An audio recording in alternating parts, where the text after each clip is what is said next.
Hello YouTubers and welcome to another beer review with me, Peter, the master of hoppets, doing another set of macros. Actually 2-for-1 in this review, and this is Canadian macro beer. So I haven't had much Canadian macro beer. I pretty much only had like Canadian craft beer, I think.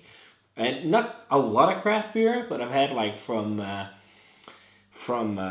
they call the guys that make Peshwa, Dissipated. Okay, I've had a good amount. Unibrew, some of the classic ones. Bellwoods, which is really good. Outcast Brewing. There's a few, but I've never tried like Canadian macro beer. And one of the famous Canadian breweries that are still independently owned is Moosehead. So we actually got 2 beers from Moosehead that I bought when I was buying the beers online for the 4th of July party with all the American stuff. Because I thought it could be fun to try some Canadian macro lager and see what some of my Canadian viewers might have grown up with. Because I know I have a following in Canada as well. And yeah, could be interesting. So we're checking out 2-for-1 this time. 2, well, I think quite different ones, but we're checking out Alpine from Moosehead, and we're checking out their Moosehead Dry Ice. So Alpine is apparently the first lager they produced at Moosehead, and seems like it's been brewed since 1937, but the brewery is older, which is why I'm a bit confused. But hey, I don't know, maybe they brewed other stuff before lagers, I don't know. And they like to state everywhere on the can, like, it's independent.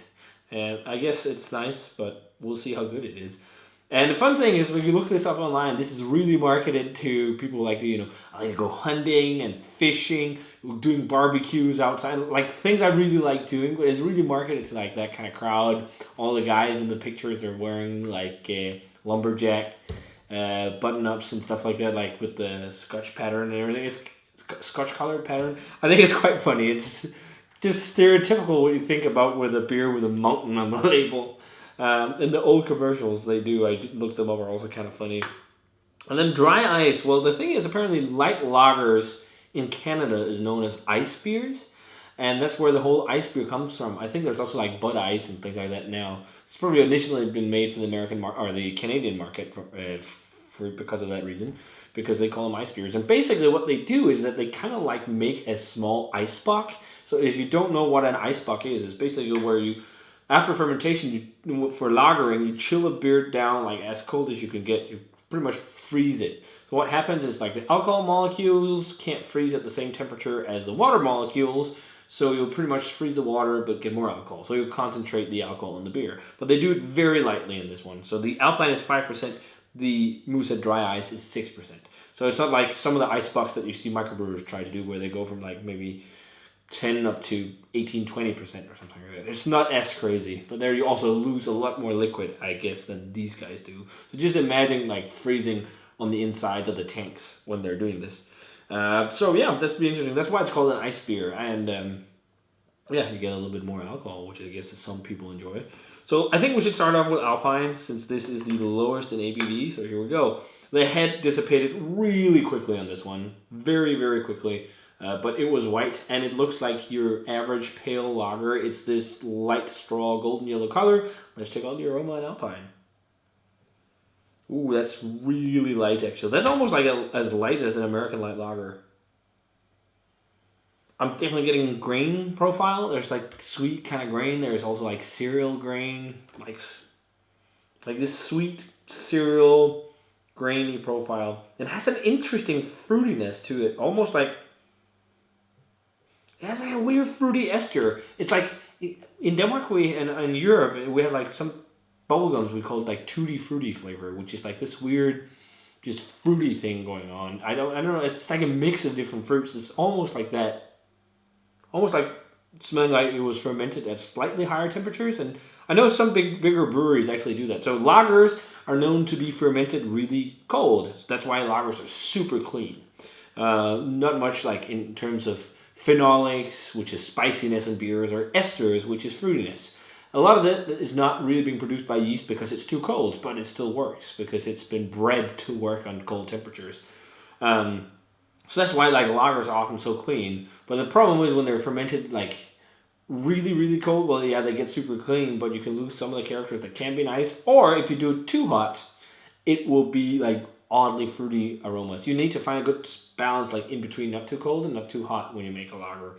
I feel like the ideal temperature is around 10, 12 degrees, something like that. 8 degrees Celsius can also work quite well. But yeah, it's got some fruitiness. Let's try it. Maybe apple. Maybe it does have a little bit of acid aldehyde. Let's try it. All flavor that's apple flavored. Let's try it. Cheers.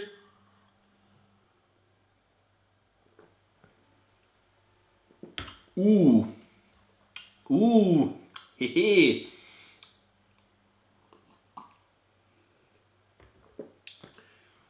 Yeah, we're still good on the date. So,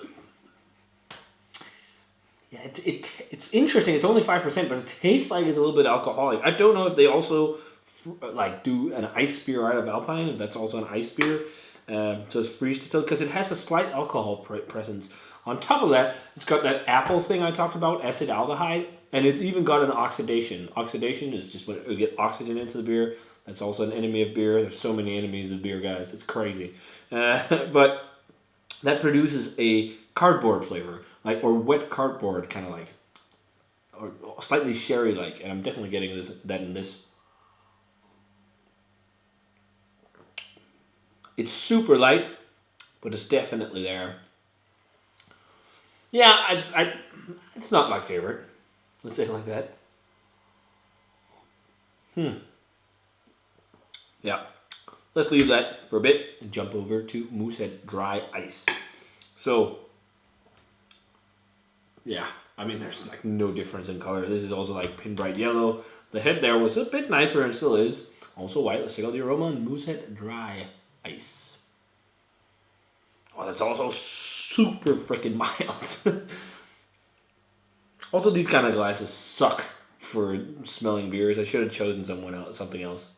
I just like to drink like American or Canadian, whatever, light lagers. I like to drink that out of pint glasses for some reason. It's slightly sweet. I mean, and it has less aroma than the Alpine. It's so mild, which is crazy. Again, a sweet grain profile. This has a touch of alcohol as well. Maybe a minty note or something. It's interesting. Let's try it. Super light aroma. Cheers.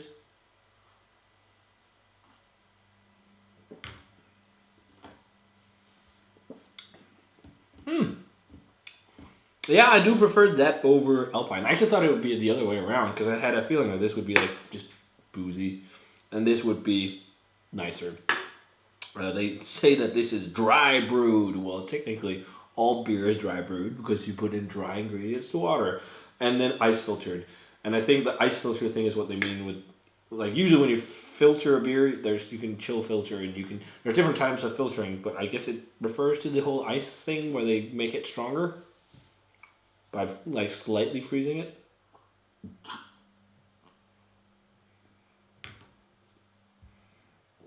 Burping into the glass there, huh? Yeah, I mean, it's also super light. I feel like these are more malty than some of the American ones I just had. More sweet malt, more kind of breadiness.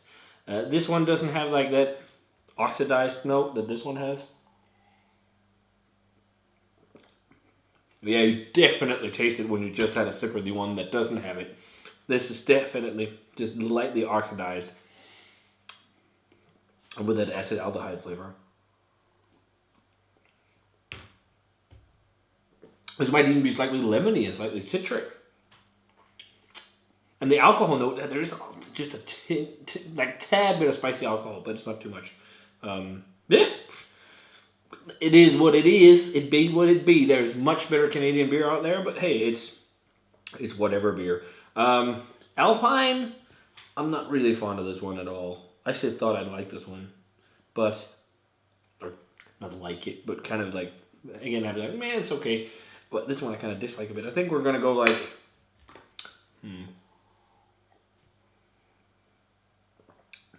yeah, the oxidized flavor really good. I think like maybe 48. Whereas this is a much more enjoyable beer, but again, nothing crazy. It's just, again, like 55, so 48 and 55. Again, a lot of these beers are not something you should ever seek out to check out if you like really want great experiences in terms of flavor. But if you want to just see what other countries' macro beers are like, they can be fun to check out. But yeah, I guess it's up to you. But If you should pick one of the two, if you see them on the shelves, I would actually go for Moosehead Dry Ice over Alpine. Unless I get to try Alpine again, a fresh can or a bottle that is not oxidized. So if you had a chance to try either of these, let me know what you thought of it. If you're from Canada, let me know what your go-to macro beer in Canada is. You have like Moosehead, you have Labatt as well, right? And Ricard's? No, that's not macro, is it? You got another one. Molson. There you go. Which is part of Coors, and Labatt is part of Budweiser now. There you go.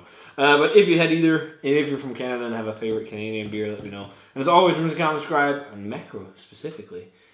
Remember to comment, subscribe, share on the Facebook fan page and Twitter and Instagram. Give this video a thumbs up if you enjoyed it. And I'm going to say cheers to some dry ice beer. And see you guys in another beer review.